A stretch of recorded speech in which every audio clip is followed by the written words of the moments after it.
Dude. Holy schnickerdoodles. Melissa Felipe is the guest speaker.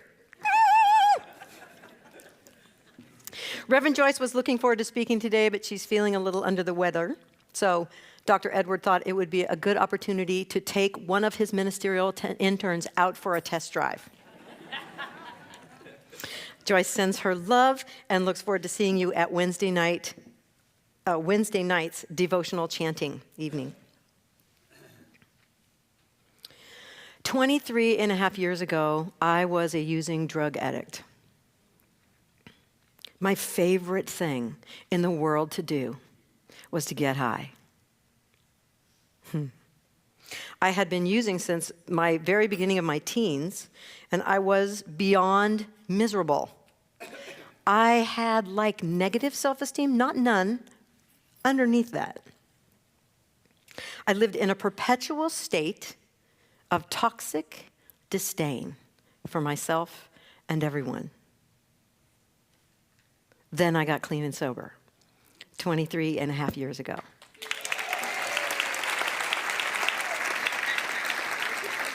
Pretty amazing, really, actually. Very soon after that, I discovered the Centers for Spiritual Living, this teaching, Ernest Holmes, and affirmative prayer, or what do we call it? Spiritual mind treatment. Gone, it was gone. Today, my very favorite thing in the world to do is to practice this affirmative prayer. Very cool. To me, affirmative prayer is like magic. So I've used it daily or almost daily for over 20 years now, and you'd think I'd get used to it. But over and over again, I work on an issue in my life. Okay, so I have to go off here because I recently heard that instead of calling it issues or challenges, that maybe we could rename it something fluffier. So I call those areas that I'm still praying about in my life projects. Right? So for all these years, I would take on a project. I'd pray about it, really work my consciousness, do my prayer work. And then every time, it would seem like all of a sudden, it would change. Do you know what I'm talking about? Like completely change. But it seemed radically fast. And I know that this happens. I know it's true. It happens every time. And still, it surprises me every time. And it feels like magic. It feels like magic to me. So I do think, though, that it should come with a warning label. You know, like Spirit goes, oh yeah, you asked for change. I brought you change. And sometimes I'm not that thrilled about it. So the whole philosophy behind the spiritual mind treatment and our philosophy is that what we believe is reflected in our experience of life. This is like what the whole thing is based on. So if we're going to change our experience of life, we have to first change the inner experience or the beliefs.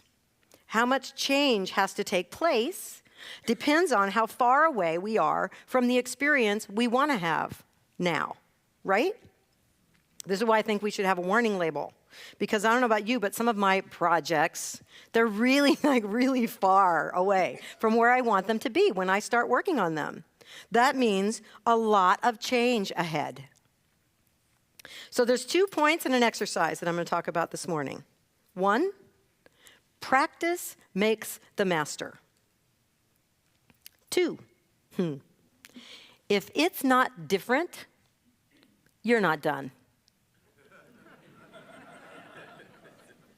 And 3, we're going to actually practice what I call treatment with a twist.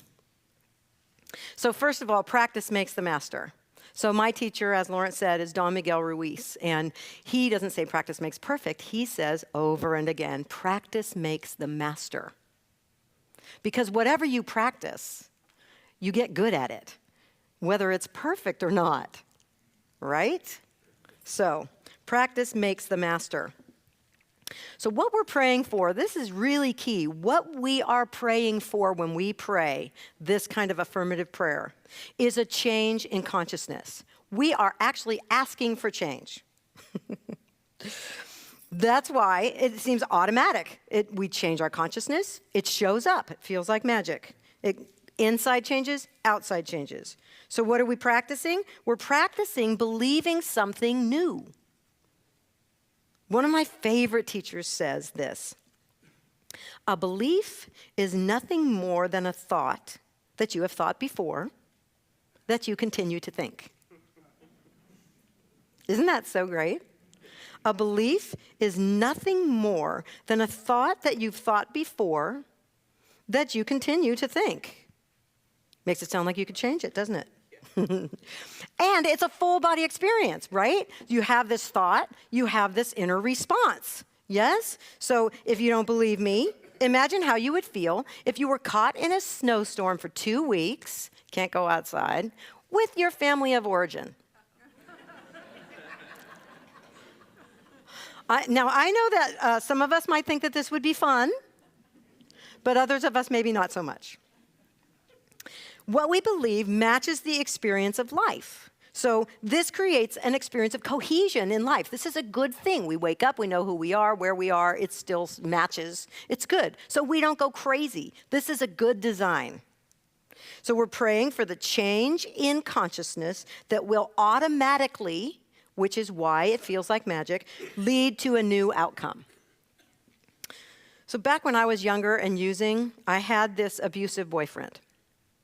Now, this is my own past. I know you have things like this. This is my own past, but it still sort of surprises me that I did that. I was in this relationship and I stayed for a while. And actually, I didn't even think anything of it at the time because he talked to me pretty much the way I talk to myself. He treated me the way I treated me. There was no conflict. The inside matched the outside. Fast forward to this beautiful, intimate, sweet, supportive, fun, loving beyond my wildest dreams marriage that I have with Z Egloff, the rapper Z.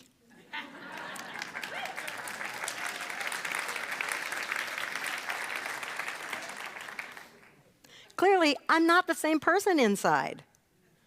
Relationships was always one of my main projects. So when I found this philosophy, it was one of the first things that I wanted to change and that I took on. So that's what I dove into, and my goodness, change started taking place immediately. And relationships got better and better for me. They have continued since. I just kept praying for more and more love, more and more good in my relationships, and they just kept getting better and better. The ones I were in got better, and then from one to the next, they got better. But what was happening when I was praying? I was changing. The more I prayed about having an amazing, powerful relationship, the more I grew in my own self-love. I loved me. They loved me. Huh. Like magic.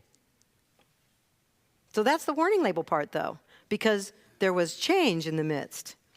Change can, I don't know about you, but to me, sometimes, change can seem a little disconcerting. Right? Just me? So the most recent big change in my life, some of you actually recall, was when I suddenly, and I do mean suddenly, realized I had fallen in love with a woman. Seriously? What? I had been 50 years knowing that I was straight. But maybe not. Now, here's the thing. Don't panic.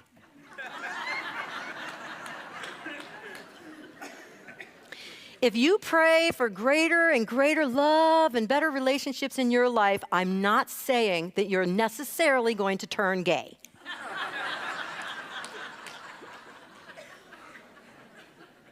But I make no promises. So here's how I experienced this. It turns out relationships had gotten better and better and better for me.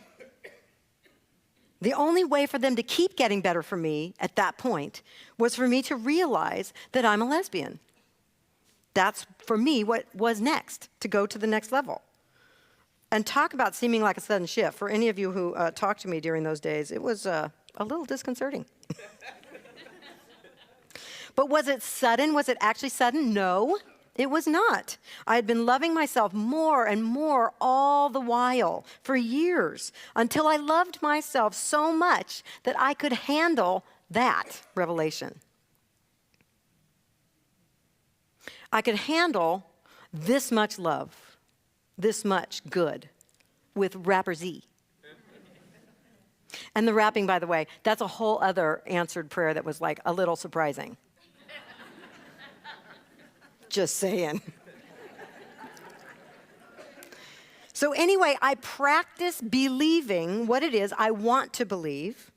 And I notice that part of my thinking around that project in my life, it shifts. It starts to shift. And while I'm doing the prayer, and I call it treatment with a twist, we're going to do it. But I spend a long time in step 3. Step 3 is that part of the prayer when we focus on what it is we are wanting to experience. Right? Now, if you've been around here for a while, you've heard that affirmative prayer, what we do is we act as if it's already so. And then our energy changes. So this is what happens. We act as if it's so, the new belief, our body changes. We have this new vibration in us, and we become a vibratory magnet to that new thing. So we're going to come back to that in a minute, but I have another point. If it's not different, you're not done. Here's the thing. I do believe it's possible to pray one time and have a complete transformation. Absolutely. It has to be so. For if you pray one time and your consciousness is changed, the external reality will change because that's how it works.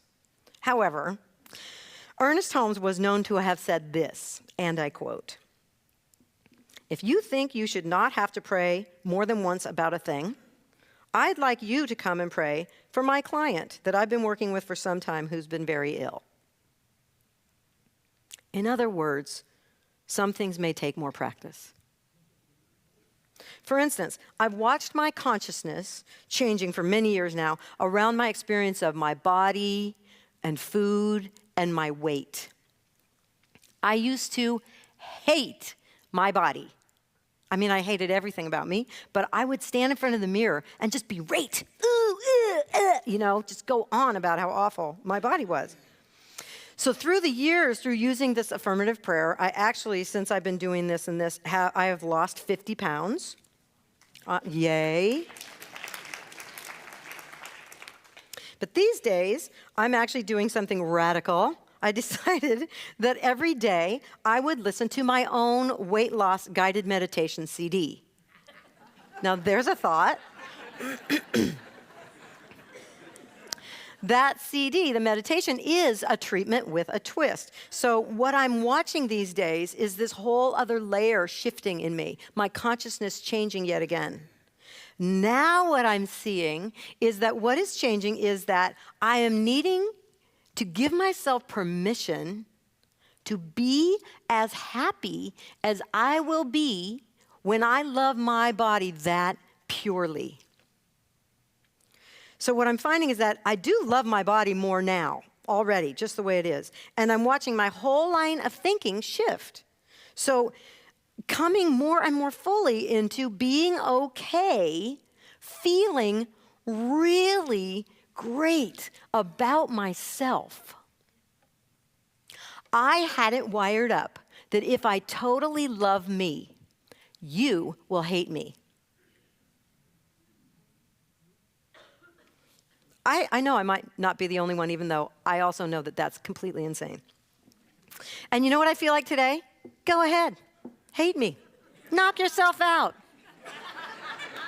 See if I care. I mean, it's just not the point, right? Because if I love myself that completely, I might not even notice.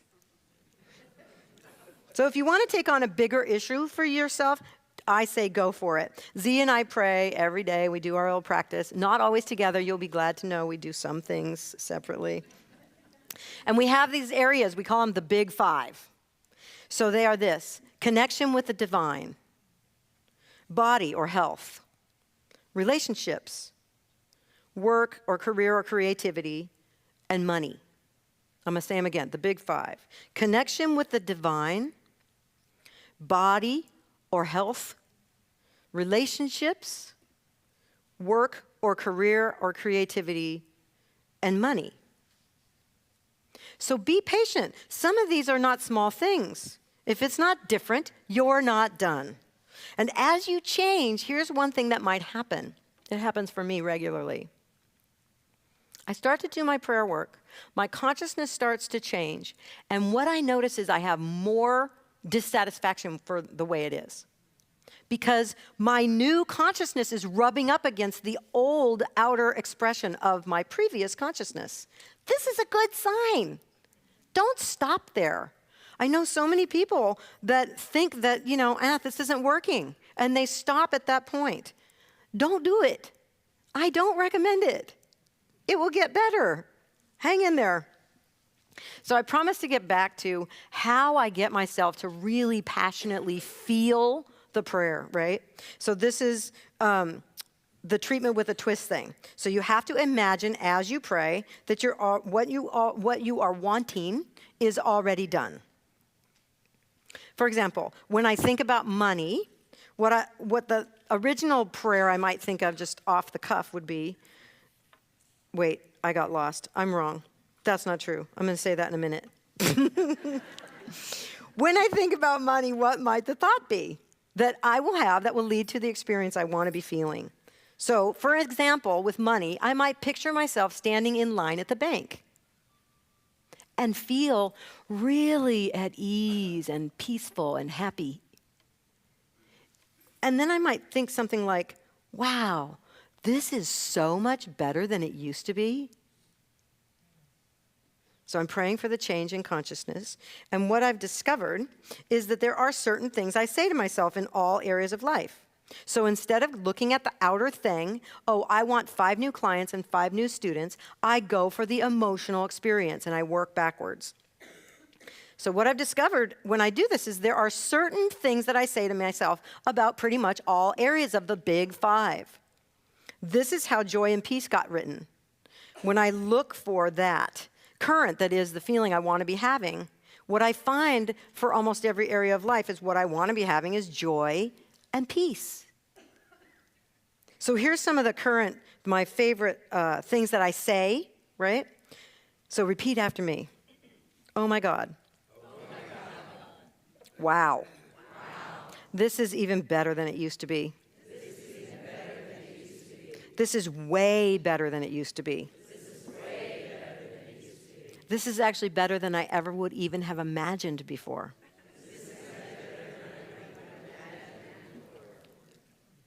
Oh my God. So this is where the joy and peace comes in. I'm wanting ease and peace in my relationship with God. I want ease and peace in my relationship with others. I want ease and peace in my relationship with my body. If I'm happy, joy, and content, peace, right? So this is where that song comes in. So you ready to do a little exercise with me? Yes. We're going to practice this treatment with a twist. So if you will, please close your eyes and take a deep breath. And ask your higher self to tell you to bring an area to mind that is the area that you would like to focus on this morning, that you might like to have be different than it is. Good. Now imagine with me that you're thinking about that area of your life. Only it's completely shifted. You have exactly what you want in that area. Actually, it's even better than what you thought you wanted back in the beginning of 2013. And notice how you feel. And act as if it's just playing. And again, keep that aspect of life in mind. You're thinking about that area of your life, and these are the things you're thinking. So repeat after me. Oh my God. Oh my God. Oh my God. This is so much better than it used to be. This is way better than I could even have imagined it could be. Oh my God. Oh my God. Oh my God.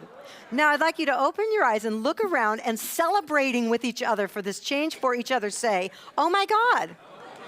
Oh my God. Oh my God.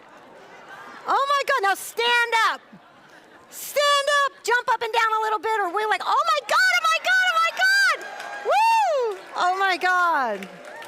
Now, if you would, take a deep, full breath. Take a deep, full breath and put your hand over your heart and sit back down. And let that sink into your physical experience and memorize that as we go into prayer. This morning, I'll be singing the prayer, so I invite you to breathe.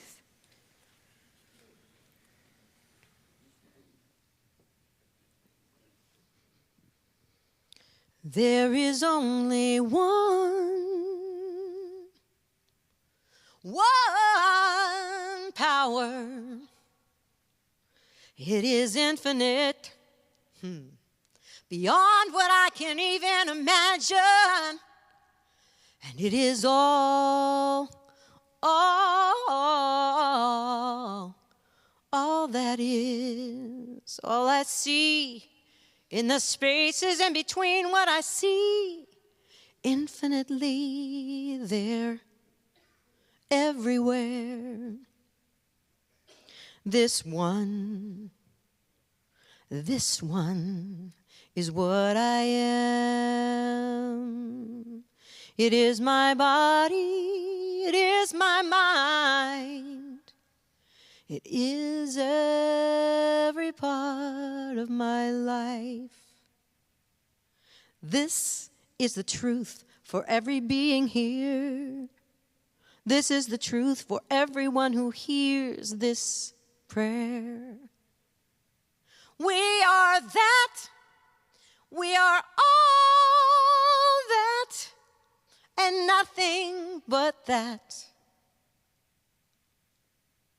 So with this awareness, I sing this prayer. I say yes. On behalf of everyone here, I say yes, yes, yes, yes, yes to the greater good. Yes to the change in thinking that allows us to open to this good and to know it is right. It is fitting, it is aligned, it is appropriate. We have this greater good now. Right now, we have this greater good now. This was your idea, God. And so I know it is done, already done in mind. So I let it go. Grateful, grateful, grateful, grateful, gratefully I let it go. And I let it be. And so